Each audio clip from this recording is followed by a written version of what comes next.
Hey guys, what's up? It's a beautiful day out here. Spring is definitely upon us, and with the summer season coming up, so is mountaineering season, and just general rock climbing here in Washington. So I'm here to talk to you about an introduction to climbing ice axes. So I'm holding in my hands the two extremes of the field. Here we have our basic standard mountain ice axe that's been around forever. And then here we had sort of state-of-the-art ice tool for water ice climbing. So I'm going to sort of give you guys coverage of ice axes from A to Z, and also a basic anatomy class of ice axes. Okay, so moving on with this basic ice axe. There are different names for different parts of the ice axe. Here's the pick of the ice axe, which is that point that you always see people using. This whole structure is referred to as the head of the ice axe.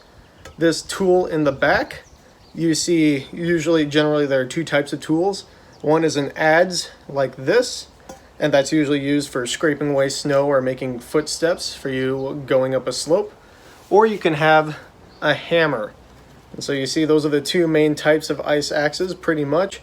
Modern day ice tools for climbing, ice specifically, and dry tooling will not some of them will not come with adze or an axe feature, but some companies like Petzl, for example, they actually have attachments, so that way you can add an adze or a hammer onto the head of the ice axe if you want that for a specific climb.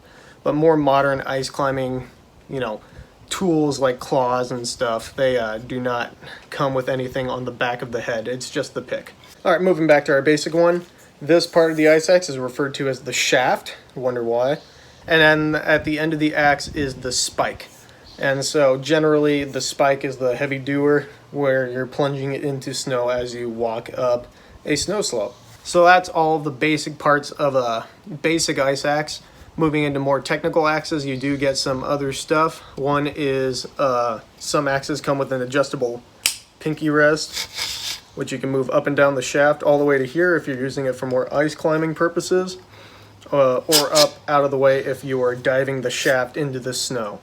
Me personally, I prefer to keep these around midway up the shaft, and you can probably see that on all my ice axes. And that's because when I'm choking up on the tool for like maybe crossing a slope or something, then I have that there.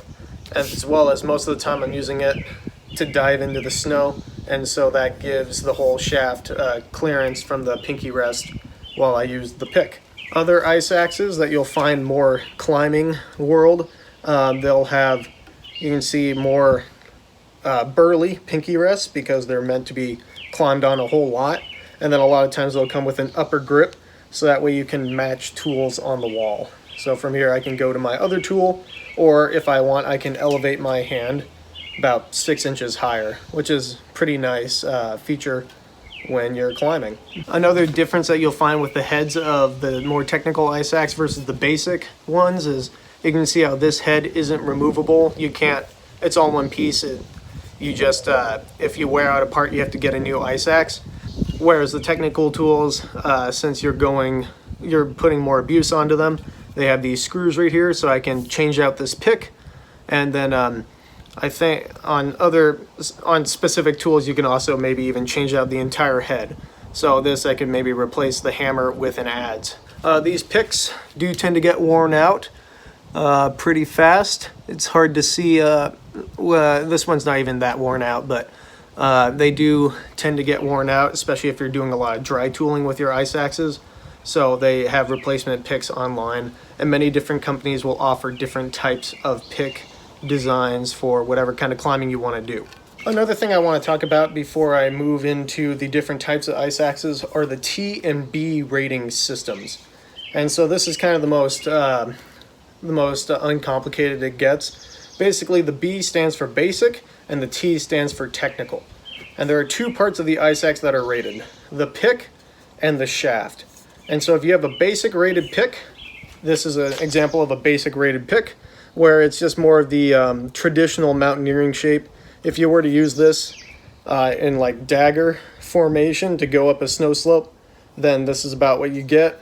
You wouldn't really want to climb like water ice with these axes because they just aren't really well designed for it. And the basic pick is meant for basic, general, non-technical mountaineering. The basic shaft, same deal. It's not built for climbing. This is built for more walking. And that's why some people will call these a walking ice axe. Going up a slope, you just hold the head, and then you plunge this into the snow like a cane for a secondary or third point of contact into the snow, as well as to keep your balance while you're moving over the snow slope. Now, moving back to the technical tool, these technical tools have a technical rated pick and then a technical rated shaft. And what that's meant for, or what that really means, is this tool is meant for ice climbing. So the technical pick compared to the basic pick, you can see how this pick is much more down curved, and then this pick is more horizontal. This pick also is sharper, for one. It has rows of teeth going all the way up and even into this section, as well as it has a serrated edge on top. And that's meant so that way when you stab it into the ice, you can use that serrated edge to cut out a little gap, so that way you can pull the pick out again and then replace it if you have to, or just take it out and to place it up higher. Again, yeah, and then with these spikes right here, if you're hooking on ice and you stab it into a little hole, those hooks will dig down, and then that saves you the energy of swinging the axe. This whole pick is designed for climbing, is what I'm getting at. Same thing with the shaft. By having this curved design, it allows you to get more force with the head into the ice that you're climbing, as well as the handle. You see it's made with rubber. It's really meant for being grabbed like this and being climbed with. The fact that the shaft is curved means that when the vertical ice is here, your hand doesn't butt up against the ice, as well as it torques the axe, or it can help with torquing the axe into the ice a bit more. However, that's not all the time. If you're doing Stein poles and other ridiculous things, it also helps keep the axe in place, but you wouldn't really use this axe for those ridiculous dry tooling comps. Another thing can be materials. I'm not exactly sure what this is made out of. I'm going to guess aluminum because it's fairly light. The idea with this thing is that it just doesn't weigh that much and it'll take you up any non-technical mountains, whereas these guys, they have a bit more weight to them, especially in the head. And that's so that way when you're swinging them, you can get a lot more momentum, and that really drives it into the ice. Swinging this into ice is really annoying. I've done it before just playing around with it, and it sucks. So that's why you want a real technical tool with some weight in the head. There's even some, for some axes, you can add on weights to the head if you want more weight while you're swinging it into snow or ice or whatever. Also, as far as materials go, this is a carbon fiber tool. This is the Black Diamond Cobra. Really great tools. I really love these things. They're definitely my main tools that I go to when I'm doing technical ice, alpine, climbing, whatever. They are definitely a lot more expensive, that's for sure. This axe is, I don't know how old or how expensive these axes are, but you're talking like 50, 60 bucks versus like 300 or something. And that's really where the technical and the basic come in handy. So while this is referred to as a walking ice axe, you can also hear these ice axes referred to as a climbing ice axe. Now some axes blend the two together, like this one. This is the ice axe that I go to for main non-technical mountaineering, as well as like maybe more technical stuff, but not too demanding in terms of ice climbing or snow climbing. And you can see how this has a slightly curved shaft, and then and so that would make the shaft a technical shaft, whereas the pick is a more basic rated pick. Now I think Black Diamond actually, you can replace this pick as well with a screwdriver, so you could maybe replace it with a more technical pick. You also see how this is equipped with a few more climbing features than the totally basic one. Like I also have a movable pinky rest here that I keep in the same spot, and then a rubber handle right here, and then a very nice spike. So it's meant so that way you can get away with climbing with it, just like this. And the spike is really big and heavy duty because most of the time you will be plunging it into the snow. Now, as far as length of ice axes go, you can look up a sizing chart on the internet. There's about 3 different sizes of ice axes. I personally, most men go with the mid-size ice axe. But the thing is, these have been getting shorter over time.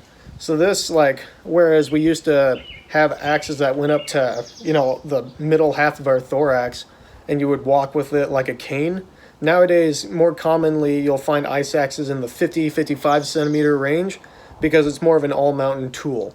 You only really use this when you're going up slopes or down slopes. You don't need it in cane mode. And then having the smaller tool allows it to work in a variety of more situations. Some people like to use the rule that the spike has to reach down to your ankle or something like that, or the top of your shoe or whatever, when you're just hanging it in your arm. That's not exactly true anymore because you just want to have the right tool for the right objective.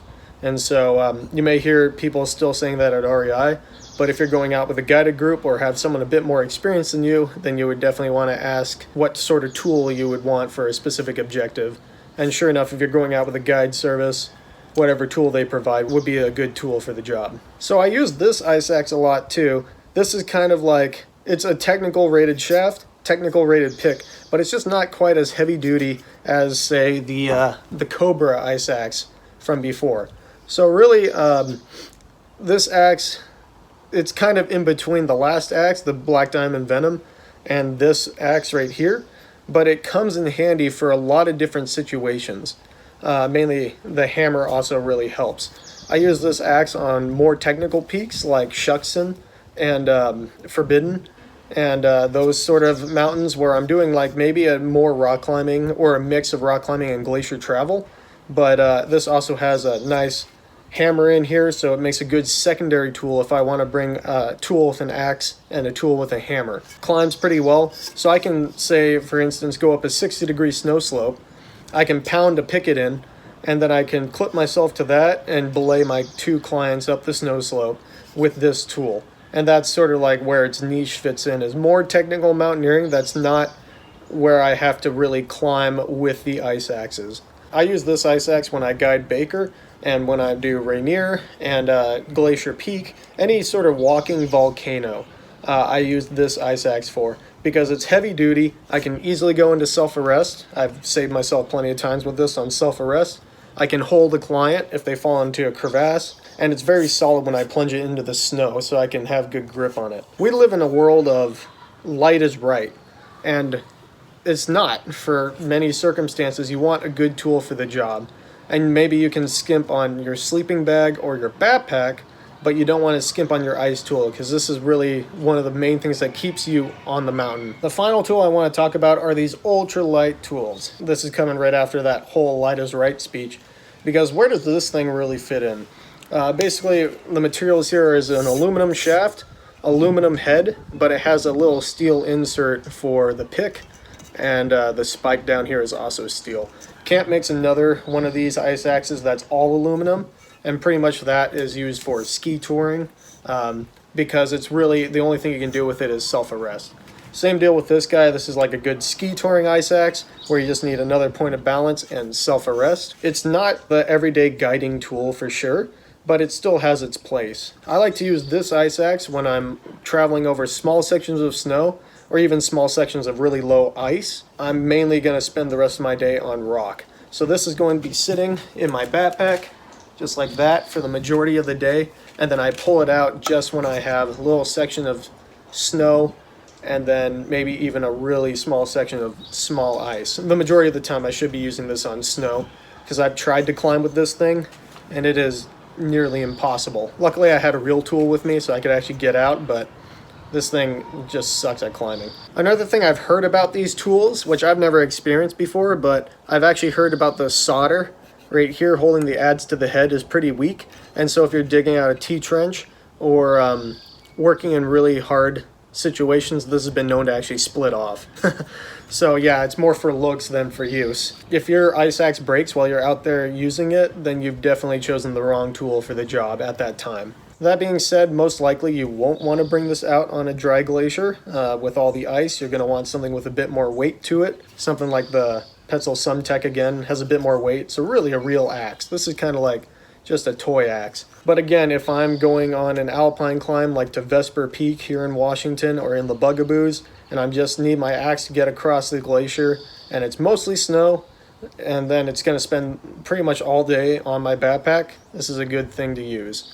Also makes a good secondary tool to go along with your real tool. This is usually the pairing that I do when I'm on a route that requires two different tools. Which any late season route, alpine climbing, generally you do bring two tools, as well as other routes like on the Torment Forbidden Traverse, I brought these two tools and used these as my tools, which I kind of actually ended up regretting bringing this out. Two Sumtex would have been nice. I also wanted to talk about using these tools in a more alpine environment. If you're thinking, oh hey, well I want to do ice climbing, I should just buy these tools and use them for everything. They aren't the best to use in glacier travel mode. It's possible, yeah. This particular tool has a spike because these Cobras are meant to be all-around mountain tools. Some of the more niche alpine tools are not even, a lot of them don't even have this spike because you never use it while dry tooling or ice climbing. These more all-around mountain tools are great. You see these up in Alaska a lot where you only have two ice axes with you, because this can work on the glacier when you're going up steep slopes and you just pound these in. You can self-arrest with it fairly well. It may be a little bit uncomfortable compared to the other axes. And it's just a great all-around mountain tool. But I wouldn't bring this up the eastern route on Mount Baker because it is overkill and it's a lot more heavy than this tool. And that's the one time where weight actually is kind of annoying. So that's why you want to have at least 3 tools in your possession. 2 of the ice climbing tools, and then 1 of the more general mountaineering tool. The ones I would recommend are the BD Venom or the Petzl Sumtech. They're more all-around tools that really work out, and generally you will bring something with an adze with you in the mountain. I want to get another Sumtech with an adze on it because 2 Sumtechs make a really good team. Alright guys, so to recap basically all the tools I talked about, you have your absolute basic walking style ice axe like this BD Raven Pro. Also, the BD Raven is a great tool. A lot of surfaces use that. This is just meant for flat ground walking, non-technical mountaineering, flat glacier walking, a few snow slopes here and there, but no technical climbing. Next step up are these sorts of tools with the slightly curved shaft, and then maybe a few more features like this pinky rest. It has a bit more weight to the head, different materials in the pick right here, and then it also has maybe better climbing capabilities. This one, for example, has better climbing capabilities. Sometimes they come with a technical pick. You can just handle more fierce terrain on these. These are great for technical alpine routes where you're sort of in a mix of snow, rock, and ice, as well as multiple seasons. So it could be spring to fall with these guys. Anytime you're not really using your tools as an extension of your arms. Next up from that are the big badass tools. So these are the kind of tools that you're going to be holding all day, that you see like any route up in Alaska, any technical route up in Alaska, winter routes in Washington and the Rockies and the Cascades, whatever. These are sort of the more technical tools you go with, as well as routes that require a majority amount of ice climbing, a lot of alpine trickery. It's really nice with these tools because these all mountain tools come with a head with a hammer and then a head with an adze. And so it makes a bit of a weight difference, but you kind of don't feel it after a while. And then you have the tool for scraping out steps or doing whatever, as well as you have a tool for hammering in pickets if someone falls in a crevasse, for example. And so that's why these tools are just the most expensive. They can do the most technical stuff, but then that's when you're starting to trade off with weight, as well as not being a good choice for a different route that's less technical in nature. And then here we have the auxiliary axe. This is kind of like for the ski tours, people that don't want to do anything besides self-arrest and have a third point of balance. And then also folks that are mainly doing a lot of rock but need a small ice axe to get across that snow slope or glacier field. Alright, so there you have it guys. That's all the ice axes in my collection. I do plan on getting a few more, but really not that many. Like, for example, just in my personal setup, I would like to get some Petzl Nomics or something of that nature, so that way I have really good pure water ice climbing tools. I would also like another Sumtech with an adze, so that way I can bring the hammer and the adze out on more technical alpine routes, which involve a mixture of rock and ice climbing. And that's sort of what I would choose those tools for.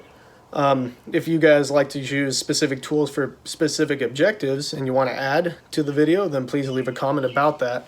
I'd love to hear anything anyone has to say.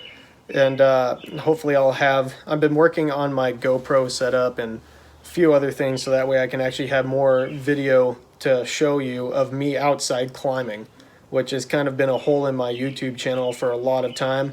And it's been bothering me lately. Like, there's no reason why I shouldn't have more climbing videos of myself on my channel. So I'm going to start putting up more of those, and I'll see you guys in the next video.